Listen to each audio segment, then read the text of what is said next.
Perkenalkan, nama saya Jessi Narasandi. Saya Gita Fatihah Nirmalasari. Kami dari SMA Muhammadiyah 1 Babat.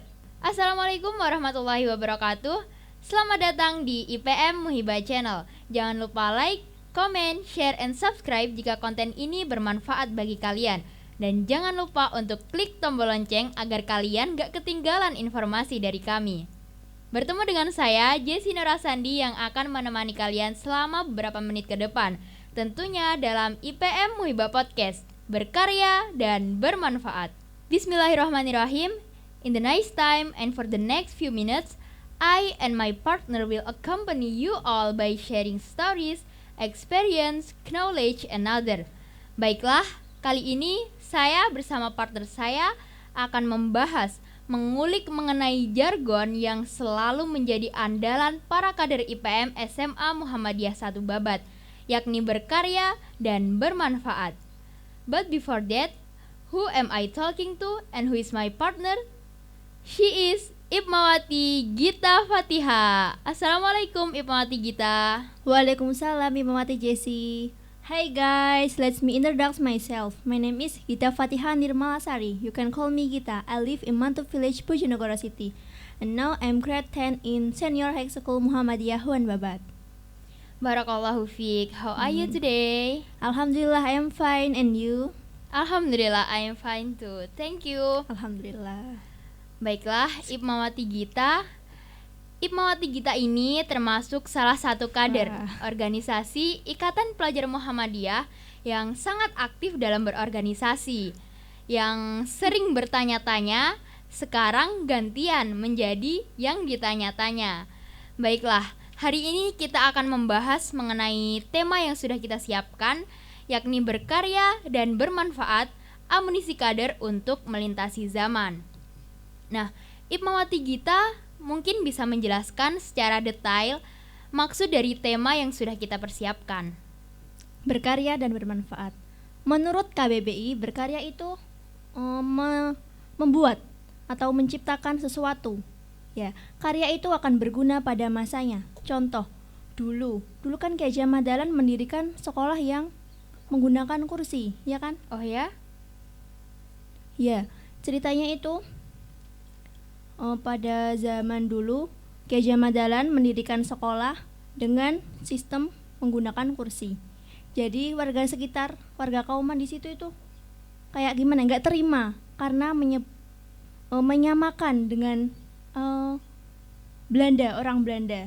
Jadi berkarya dan bermanfaat itu sangat penting untuk memajukan sebuah organisasi gitu. Oke, baiklah. Berbicara mengenai perkaderan. Apa sih perkaderan itu? Apakah perkaderan itu sebuah langkah untuk menciptakan seorang pemimpin? Apakah perkaderan itu sebuah sistem? So tell me please. Perkaderan menurut saya itu sebuah sistem di dalam organisasi yang sangat penting sekali untuk organisasi tersebut. Perkaderan itu ibarat jantung. Jantung kan sangat penting sekali kan di dalam tubuh manusia. Jikalau jantung itu rusak atau tidak berfungsi semestinya, manusia itu kan akan meninggal. Ya, akan meninggal dan akan tidak berfungsi apa-apa. Jadi sangat penting sekali perkaderan di dalam organisasi gitu. Ipmawati Jessi. Jadi bisa kita simpulkan bahwa perkaderan adalah jantung dari organisasi gitu ya. Iya. Nah, untuk Ipmawati Gita sendiri nih, sejak kapan sih bergabung dalam organisasi Ikatan Pelajar Muhammadiyah ini? Dulu waktu kelas 7 MTS, saya itu dipilih menjadi anggota perkaderan.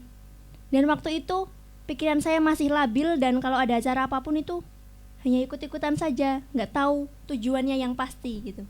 Terus kelas 8 menjadi sekbid perkaderan. Wah, diangkat menjadi sekbidnya. Luar biasa. Alhamdulillah wa innalillah. Jadi waktu itu saya juga belum tahu tugasnya perkaderan, tugasnya IPM itu apa. Gak kayak sekarang gini ya. Jadi dulu itu ada teman saya, sekretaris umum, dia yang membimbing saya, dia yang mengasih tahu saya proker-proker di IPM itu apa, dan dia yang menggeret saya lah supaya program kerja apa ataupun agenda-agenda itu berjalan. Jadi gitu. Saya mengenalnya waktu MTS berarti. Oke. Dan untuk Ipmawati Gita ya, sebelum mengikuti organisasi Ikatan Pelajar Muhammadiyah, tentu dulunya Ipmawati itu mencari informasi, mengulik-ngulik mengenai informasi tentang organisasi tersebut, bahkan mungkin hingga mengulik tentang sejarahnya. Nah, Ipmawati Gita, Ikatan Pelajar Muhammadiyah itu apa sih definisinya menurut Ipmawati Gita? Jujur ya, dulu saya tuh nggak pernah mencari, nggak pernah mengulik-ngulik itu IPM itu apa, sejarahnya itu gimana, nggak pernah. Tapi sering berjalannya waktu, ya alhamdulillah saya tahu sendiri dari ya kayak materi-materi gitu di sebuah acara. Jadi ya saling menanyakan yang nggak saya tahu. Tuh seiring berjalannya waktu. Oke. Nah, kalau untuk motivasi Ipmawati Gita. Bentar. Tadi saya nggak ngasih definisinya. Oh ya, definisinya. Maaf lupa. Tadi definisi untuk IPM sendiri itu beberapa pendapat yang disatukan menjadi satu tujuan, yaitu IPM sendiri itu. Baik. Nah, kalau untuk motivasi Ipmawati Gita itu motivasinya apa sih untuk mengikuti organisasi Ikatan Pelajar Muhammadiyah? Motivasi. A'udzubillahi minasyaitonirrajim. Bismillahirrahmanirrahim. Innallaha yuhibbul ladzina yuqatiluna fi sabilihi shofan ka'annahum bunyanun marsus. Di dalam ayat itu Allah sangat menyukai orang-orang yang berjuang dalam kebaikan. Dan organisasi itu ibarat apa? Bangunan ya. Organisasi itu ibarat bangunan. Dan siapa sih yang nggak mau disukai oleh Allah, dikasih pahala? Siapa sih yang nggak mau? Saya pasti mau. Saya juga mau. Yang kedua itu a'udzubillahi minasyaitonirrajim. Bismillahirrahmanirrahim. Ya ayyuhalladzina amanu in tansurunallaha yansurkum wa yusabbit aqdamakum. Yang artinya, hai orang-orang mukmin, jika kamu berjuang atau menolong di jalan Allah, niscaya Allah akan menolongmu kembali dan meninggikan kedudukanmu. Masya Allah. Itu tadi penggalan surat apa? Muhammad ayat 7 dan As-Saff ayat 4 yang pertama. Motivasi terakhir saya itu saya menanamkan pada diri saya sendiri untuk menghidupi Muhammadiyah.